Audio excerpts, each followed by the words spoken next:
Fala pessoal, tudo bem com vocês? Foi publicada a súmula vinculante 57 e ela trata de matéria tributária, tá? Fica aí até o final do vídeo que eu vou explicar e comentar ela para vocês.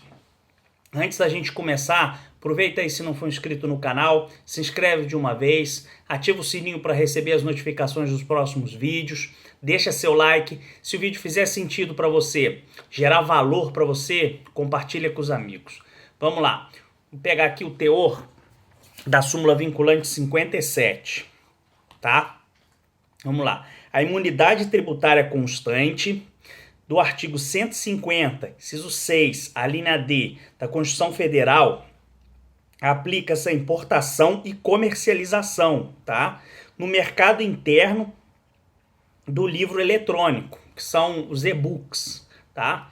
E dos suportes exclusivamente utilizados para fixá-los, como leitores de livros eletrônicos, os e-readers, ainda que possuam funcionalidades acessórias.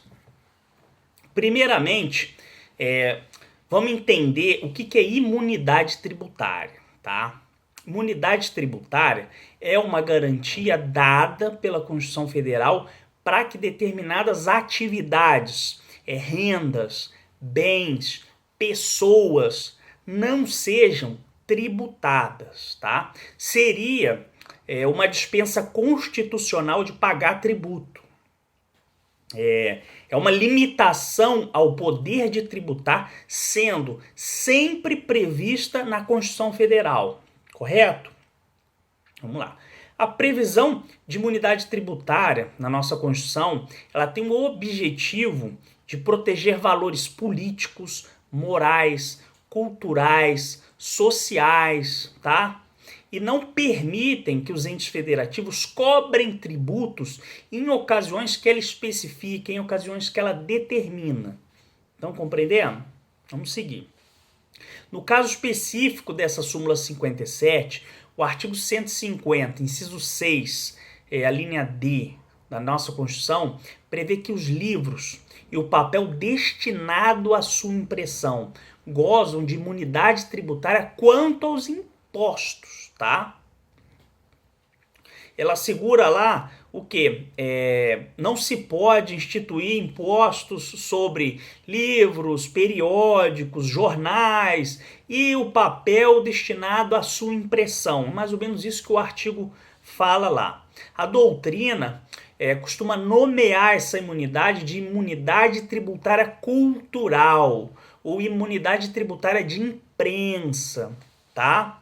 Essa imunidade tem previsão na nossa Constituição pelo legislador constituinte originário. O objetivo dela é o quê? Incentivar a cultura, incentivar o ensino, incentivar a liberdade de expressão. E assim, evitar qualquer embaraço aí se fosse obrigado a pagar imposto, entendeu? A difusão cultural é o objetivo maior. Se tivesse que pagar imposto, isso seria um embaraço, tá? Um entrave aí, sobretudo diante da quantidade infinita de impostos, de tributos que a gente tem no nosso país.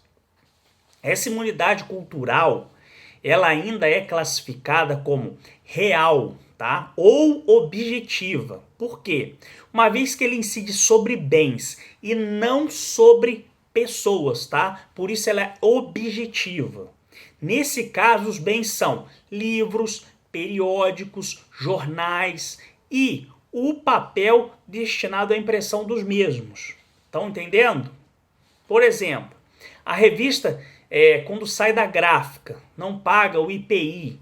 A revista, quando ela é importada, ela não paga o imposto de importação.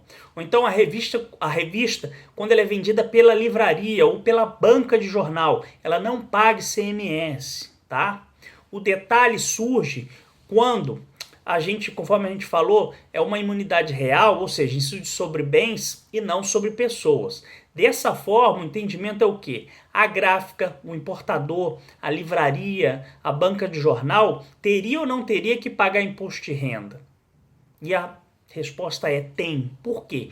Tem que pagar imposto de renda em virtude do acréscimo patrimonial obtido com a renda das operações. Ou seja, não se pode confundir o fato gerador de um com o outro, tá? Então, houve aí uma certa controvérsia, mas prevalece o entendimento de que apenas livros, jornais, periódicos e o papel destinado à sua impressão gozam dessa imunidade cultural, tá? Outros bens que façam parte aí de toda uma conjuntura de operação de venda não têm direito à imunidade. E aí eu falo, por exemplo, carros da gráfica, carros da livraria, os veículos da banca de jornal, do importador, tem que pagar o IPVA. Os móveis da gráfica, da livraria, da banca de jornal, tem que pagar o IPTU, tá? A exemplo do que eu falei do imposto de renda. A renda obtida com a venda do livro, periódico, revista, jornal, tem que pagar o imposto de renda, porque o fato gerador é diferente. A imunidade cultural está restrita a jornal, livro, periódico e o papel destinado à sua impressão. Estão compreendendo? Até porque o fato gerador deles são distintos. Outra indagação que veio à tona era se o conteúdo desses bens, ou seja, livros, jornais, revistas, teriam relevância para a imunidade ou não. Teriam relevância para incidir a imunidade ou não. Por exemplo, se um livro não tivesse um conteúdo cultural, ele teria que pagar imposto? E o entendimento que prevalece é que não tem qualquer relevância o conteúdo, tá? Não tem relevância o conteúdo do livro, do jornal ou da revista. Ou seja, uma revista pornográfica, um livro de fotos, um álbum de figurinhas, goza da mesma imunidade cultural que um livro de direito, um livro de psicologia, um livro de medicina, tá? Portanto, todo livro, toda revista, todo periódico possui imunidade. Estão compreendendo? Então vamos lá. Em direito constitucional, a gente costuma falar que a imunidade, essa imunidade cultural, ela é de eficácia plena e aplicabilidade imediata. Por quê? Porque ela não necessita aí de nenhuma lei para regulamentá-la, tá? Dessa forma, entramos numa outra classificação, nomeando-a de imunidade incondicionada, que nada mais é do que não depende de preencher qualquer condição prevista na lei, bastando que se enquadre lá na previsão constitucional de ser uma revista, um livro, um jornal, e que o papel seja destinado à sua impressão, tá? Em 2017, o STF julgou, em repercussão geral, o fato de que os livros em formato digital, também chamados aí de e-books, eles estão abrangidos pela imunidade. Não apenas os livros digitais, mas também os suportes feitos exclusivamente para eles. Tá? Ou seja, você tem um livro digital e um suporte exclusivo para ler esse livro digital. Então o STF julgou em repercussão geral que tanto esses livros digitais quanto esses suportes exclusivos estariam abrangidos por essa imunidade cultural. Tá?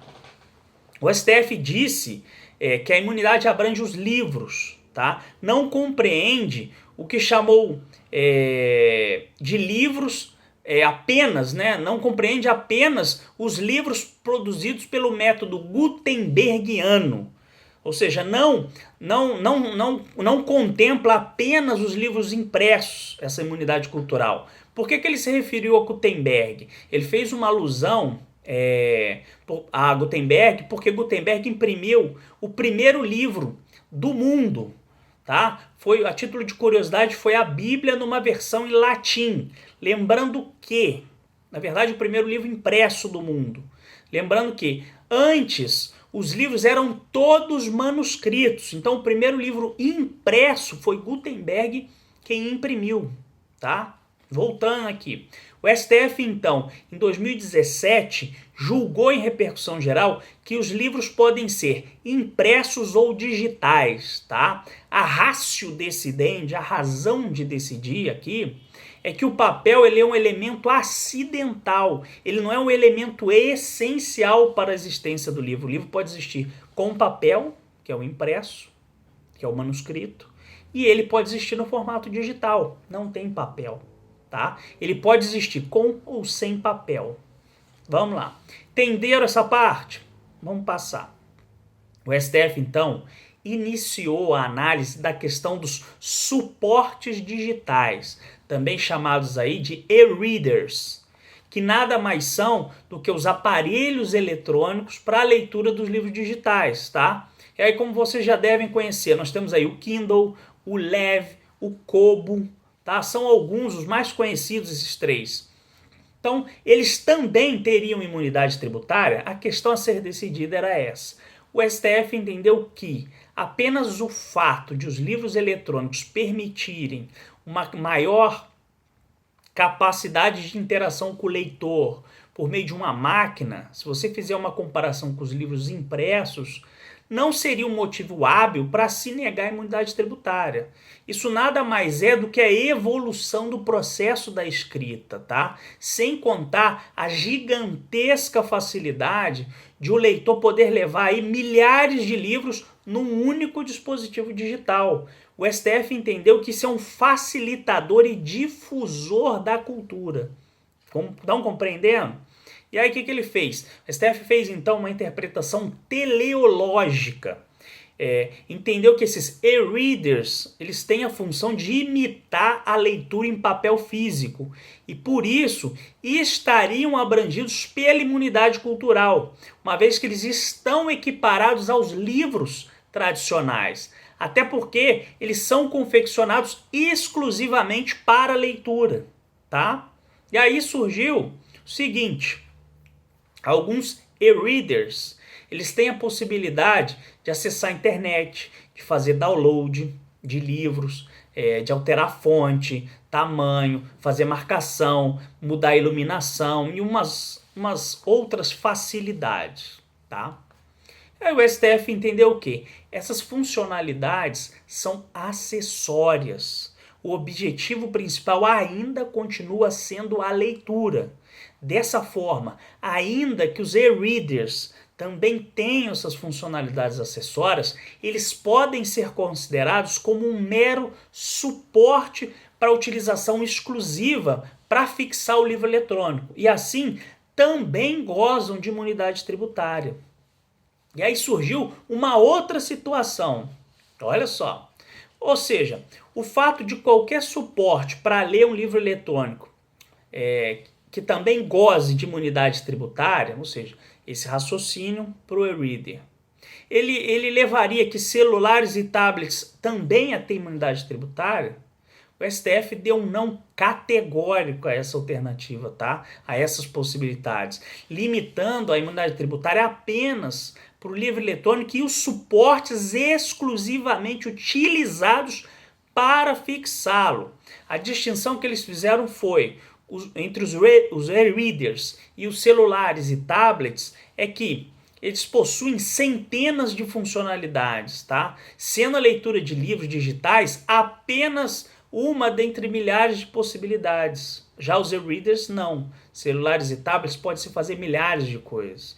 Então assim, celulares e tablets não gozam de imunidade tributária cultural, ainda que se dê para ler livros por lá. Agora, um exemplo diferente e curioso é quando um livro digital é vendido dentro de um DVD, tá? Dentro daquele disquinho, ele tem ou não imunidade tributária?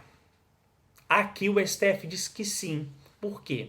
O DVD é apenas um suporte para o livro digital. Assim, tanto o livro quanto o DVD tem imunidade cultural. Estão compreendendo as razões do STF na questão da imunidade?